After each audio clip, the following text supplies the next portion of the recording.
এসেছে নতুন সাদ্দাম, তাকে ছেড়ে দিতে হবে স্থান।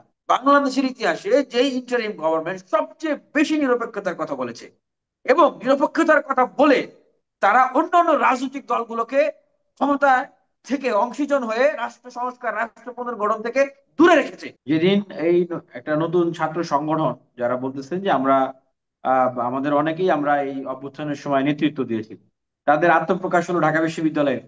এমন মারামারি শুরু হলো, মানে মারামারি, আমরা তো ওই যে আক্ষরিক অর্থে বলি কামড়াকামড়ি, কিন্তু ওই দিন সত্যি সত্যি তারা কামড়াকামড়ি করছে।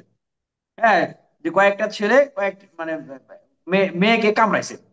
তো এই ধরনের ঘটনা আমার জানা মতে বাংলাদেশের রাজনীতিতে কোনো গন্ডগোল মারামারির সময় কখনো হয়েছে কিনা আমার জানা নাই। ছাত্রলীগ ওই ধরনের কার্যক্রম করে নাই। তো যেই সংগঠনের পেরিফেরিতে নারীরা তার অপর সহযোদ্ধার কাছে নিরাপদ না, মানে কামড়া কামড়ি তো করছে, আরো অনেক মানে ব্যাড টাচ করছে, সেই জিনিসগুলোতে আমি না যাই।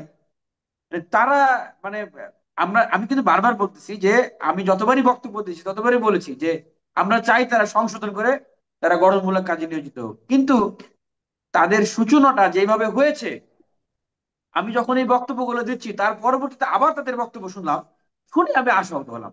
কারণ তারা তখন দায় না নিয়ে আপু যে কথাটি বললেন যে ভুল হলে আমাদেরকে দায় নিতে হবে, সেটা যত বড় ভুল হোক, বেশি বড় ভুল হলে আমাকে দায়িত্ব ছেড়ে দিতে হবে, যেটাই মূলত পরিবর্তনের রাজনীতি। তারা যেগুলো করলো বলতেছে যে যেহেতু মানুষের আকাঙ্ক্ষা আছে সেজন্যই এটা একটা ইতিবাচক প্রতিযোগিতা। এই কামড়া কামড়ে নাকি এটা বলে ইতিবাচক প্রতিযোগিতা। তো ঢাকা ইউনিভার্সিটির ছাত্ররা আবার কমেন্ট করছে যে এসেছে নতুন সাদ্দাম, তাকে ছেড়ে দিতে হবে স্থান। তো ওই আপু যেটা বললেন যে উন্নত বিশ্ব হলে অলরেডি কিন্তু তারা আউট হয়ে যেত, কারণ বাংলাদেশের ক্ষেত্রে যেহেতু ট্রেডিশনটা এরকম, এখনো তারা আউট হইতেছে না। কিন্তু যারা সংস্কারপন্থী, পরিবর্তনপন্থী, পরিবর্তন চায় আসলে মন থেকে, তারা কিন্তু জিনিসগুলোকে নোটিশ করতেছে। আর একটা কথা বলি, যেই ব্যক্তিগুলো বিএনপি করে তারা তো বিএনপি করতেছে, যারা জামাত করে তারা জামাত করে, গণ অধিকার করে গণ অধিকার করে। এখন আপনারা যদি এই সমস্ত দলের চেয়ে, গণ অধিকার অবশ্যই একটা, হ্যাঁ, তরুণদের জায়গা থেকে, উদ্যোগের জায়গা থেকে, হুম। 18 সাল থেকে তৈরি হওয়া একটা রাজনৈতিক দল, পাশাপাশি নতুন যারা বলতেছে যে আমরা আরো বেটার কিছু করতে চাই, তাহলে অবশ্যই তাদেরকে খেয়াল রাখতে হবে। আমাদেরকে কিন্তু মানুষ পুঙ্খানুপুঙ্খ ভাবে দেশে বিদেশে থেকে অবজার্ভ করতেছে প্রত্যেকটা খুঁটিনাটি জিনিস। আমরা যদি বেটার কিছু না দিতে পারি তাহলে আমাদের কাছে কেন আসবে? হ্যাঁ, একটা বাস্তবতা হচ্ছে, দেখেন, যখন ছাত্রলীগ ক্ষমতায় ছিল, আওয়ামী লীগ যখন ক্ষমতায় ছিল, তখন আওয়ামী লীগ যদি ধর্ষণ করেছে, নারীদের উপর নির্যাতন করেছে, মারামারি করেছে, মধুর ক্যান্টিনে ফাটাফাটি করেছে, ঠিক এরা যেভাবে করেছে ঠিক সেরকম ফাটাফাটি করতো। এরকম ভাবে তারা মার্ডার করে ফেলেছে। ছাত্রলীগের কিন্তু কর্মী একটাও কমে নাই, কমছে তখন? কমে নাই কিন্তু। আওয়ামী লীগের কর্মী কোথাও কমছে? কমে নাই কিন্তু। কেন? কারণ এই যে ক্ষমতা এবং টাকা, এই যে নেশা, এই যে লোভ, ঠিক এখনো আমরা ছাত্র বন্ধুদেরকে বলবো যে আমরা আপনাদের শত্রু না, আমরা আপনাদেরকে ধ্বংস করে দিতে চাই না, আমরা আপনাদের সহযোদ্ধা, যেরকম মশিউর বললেন। আমরা, হ্যাঁ, রাজনৈতিক অভিজ্ঞতার জায়গা থেকে সহযোদ্ধাদেরকে যখন দেখি যে তারা ভুল করতেছে, আমরা তখন তাদেরকে প্রথমে ভালোভাবে বলি, না হলে আমরা কড়াভাবে সমালোচনা করি।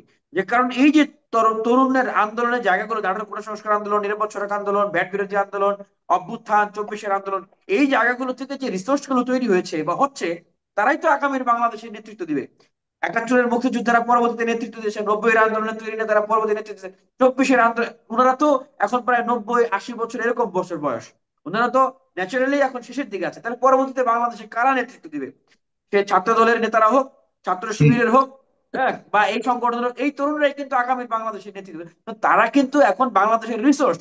কিন্তু ওনারা যদি এইভাবে করে ভুল জায়গায় যেয়ে নিজেদেরকে ধ্বংস করে ফেলে, ফাঁদে হুম। পা দেয়, ক্ষমতার লোভে ক্ষমতার ফাঁদে পা দেয়, তাহলে তো শেষ হয়ে যাবে। আর আমি আরেকটি কথা বলবো, দেখেন, আমাদের এই ইন্টারিম গভর্নমেন্ট যেই জায়গায় নিজেদের আস্থার জায়গাটা হারিয়ে ফেললেন, নিরপেক্ষতার জায়গাটা হারিয়ে ফেললেন, বিগত সময়ে যতগুলো তত্ত্বাবধায়ক সরকার দেখবেন, কোন তত্ত্বাবধায়ক সরকারের উপদেষ্টারা কিন্তু পরবর্তীতে সাথে সাথে নির্বাচনে অংশগ্রহণ করে নাই। তত্ত্বাবধায়ক সরকার ফেলে রেখে এসে কিন্তু রাজনৈতিক দল গঠন করে নাই, করেছে? আমার জানা মতো করে নাই। তাহলে কেন? এই যে একটা নিরপেক্ষতার জায়গাটা ধরে রাখা। বাংলাদেশের ইতিহাসে যেই ইন্টারিম গভর্নমেন্ট সবচেয়ে বেশি নিরপেক্ষতার কথা বলেছে এবং নিরপেক্ষতার কথা বলে তারা অন্যান্য রাজনৈতিক দলগুলোকে ক্ষমতা থেকে অংশীজন হয়ে রাষ্ট্র সংস্কার, রাষ্ট্র পুনর্গঠন থেকে দূরে রেখেছে। ইভেন যেই ছাত্রগুলোকে, যেই ছাত্ররা ঢাকা বিশ্ববিদ্যালয়ে রাজনীতি নিষিদ্ধ চাই, রাজনীতি নিষিদ্ধ চাই, এই সমস্ত কথা বলে ছাত্র দলকে ক্যাম্পাসে ঢুকতে দেয় নাই, ছাত্র শিবিরকে ব্যানারে ক্যাম্পাসে কার্যক্রম করতে দেয় নাই, ছাত্র অধিকার পরিষদকে কার্যক্রম করতে বাধাগ্রস্ত করেছে। আমার আমি এই আন্দোলনে অংশগ্রহণ করা যে মেডিকেলের ছাত্ররা যারা চিকিৎসা দিয়েছে, যারা আন্দোলনে অগ্রণী ভূমিকা পালন করেছে, আমি দুঃখের সাথে আজকে বলতেছি এই টকশোতে, হ্যাঁ, কারণ বলতে বাধ্য হচ্ছি, তাদেরকে নিয়ে মধুর ক্যান্টিনে আমি বসেছিলাম। এই যে আব্দুল কাদের, যিনি নতুন রাজনৈতিক দলের এখন ঢাকা ঢাবি শাখার আহ্বায়কের দায়িত্ব পেয়েছেন সম্ভবত, উনি কমেন্ট করেছেন যে বাইরে থেকে লোক এনে নাকি আমি ক্যাম্পাসে অস্থিতিশীল করতেছি। এখন ভাই আব্দুল কাদের, আপনারা প্রতিষ্ঠা বার্ষিকী দিন কি করলেন?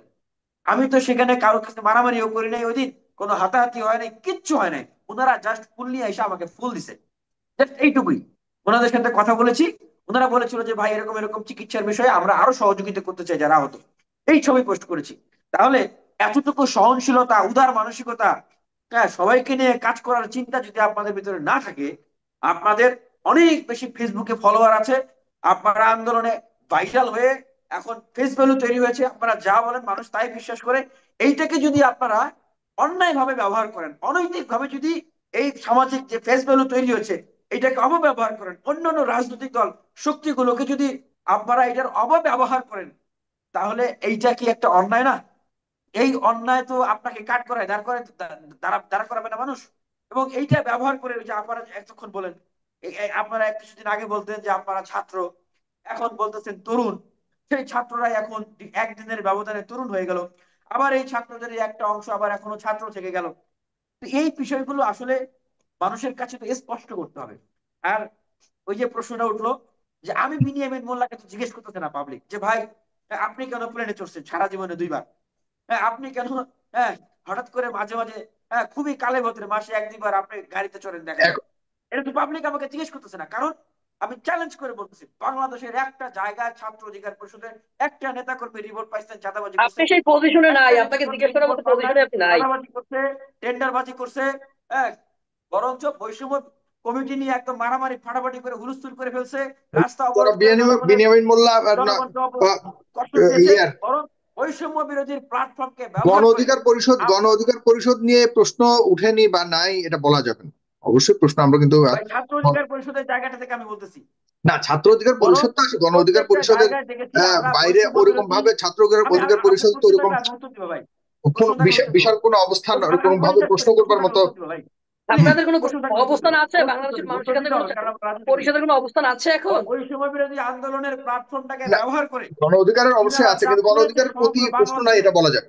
জায়গায় জায়গায় মানুষ এখন অতিষ্ঠ। আগে ছাত্রলীগ মার খেলে মানুষ বলতো আলহামদুলিল্লাহ, এখন বৈষম্য বিরোধী সমন্বয়করা মার খেলে মানুষ কিছু কমেন্ট করে আলহামদুলিল্লাহ। 2 জন শহীদ হয়েছে, আল্লাহ তাদের জান্নাত নসিব করুক। কিন্তু মানুষের কমেন্ট দেখে আমি আমি অনেক কষ্ট পেয়েছি, খুবই হতাশ হয়েছি, কারণ এই সহযোদ্ধাদের সাথে আমরা না, আন্দোলন এখনো করেছি। ওই পর্যায়ে গেছে বলে আমি মনে করি তার না। বৈষম্যবিরোধী আন্দোলনের নেতৃত্বে যারা ছিলেন এখনো তাদেরকে সম্মান করে মানুষ। আহ এখনো তাদের প্রতি মানুষের প্রত্যাশা আছে, তবে এখন যে ভূমিকা তারা রাখছে রাজনীতিতে, সেই ভূমিকা নিয়ে তর্ক বিতর্ক হবেই। আমরা চাই সেই তর্ক বিতর্কের অবসান হোক এবং তারা তাদের অবস্থান স্পষ্ট করুক।